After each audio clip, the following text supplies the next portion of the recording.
ఉదాహరణకు ప్రభు అయిన యేసుక్రీస్తు వెళ్ళిపోయిన తర్వాత 600 సంవత్సరాలకు ఇస్లాం వచ్చింది.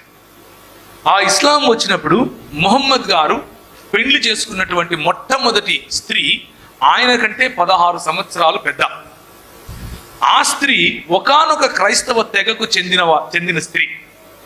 ఆ స్త్రీ అంటే యేసు ప్రభు వారు వచ్చి వెళ్ళిపోయిన 600 సంవత్సరాలకు పెద్ద వేరు దేశాల్లో విస్తరించినటువంటి వ్యాపారం చేసేది. అంటే క్రైస్తవం ఏం నేర్పింది? స్త్రీలకు ఏం నేర్పింది? వ్యాపారం చేసే స్వాతంత్రం ఇచ్చింది. కానీ ఆ స్త్రీని పెళ్లాడినటువంటి ముహమ్మద్ గారు తను స్థాపించినటువంటి ఇస్లాం మతంలో స్త్రీకి చదువు వద్దని చెప్పాడు, స్త్రీకి వ్యాపారము వద్దని చెప్పాడు, స్త్రీకి ఇంటి నుంచి బయటికి రావాల్సిన అవసరమే లేదని చెప్పాడు. ఎంత తేడా చూడండి. బైబిల్ గ్రంథంలో ఉన్నటువంటి శక్తి అది.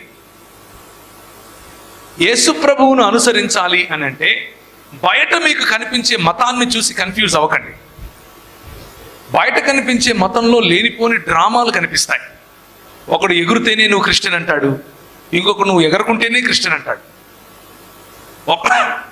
ఒకడు నువ్వు మోకరించి ప్రార్థిస్తేనే క్రిస్టియన్ అంటాడు, ఒకడు నువ్వు చేరి మీద కూర్చొని ప్రార్థిస్తే క్రిస్టియన్ అంటాడు. వాళ్ళకి ఇష్టం వచ్చినట్లు క్రైస్తవ్యాన్ని నిర్వచించేసి ప్రజల పైన మరింత భారాన్ని మోపటం, మరింత తీర్పు తీర్చటం మతం నేర్పుతుంది, క్రైస్తవ మతం కూడా. కానీ ప్రభువు నీ హృదయాన్ని మాత్రమే చూస్తాడు.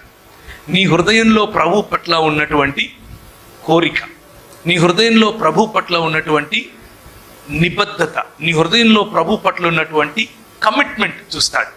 అంతకుమించి ఇంకేది కాదు. ఒక్కసారి నీ హృదయంలో ప్రభు పట్ల కమిట్మెంట్ వస్తే ఆటోమేటిక్గా నువ్వు మోడెస్ట్ అవుతావు, ఆటోమేటిక్గా నీ డ్రెస్సింగ్ మారుతుంది, ఆటోమేటిక్గా ఆటోమేటిక్గా నీ జీవితంలో చాలా మార్పులు వస్తాయి. కానీ అవి కేవలం మతానికి సంబంధించినటువంటి మార్పులు కావు, హృదయానికి చెందినటువంటి మార్పులు. దీన్నే రూపాంతరము చెందటం అని అంటారు, దీన్నే రూపాంతరము చెందినటువంటి ఆలోచనలు అని అంటారు, దీన్నే కింగ్డమ్ వాల్యూస్ అంటారు, రాజ్య విలువలు అని అంటారు.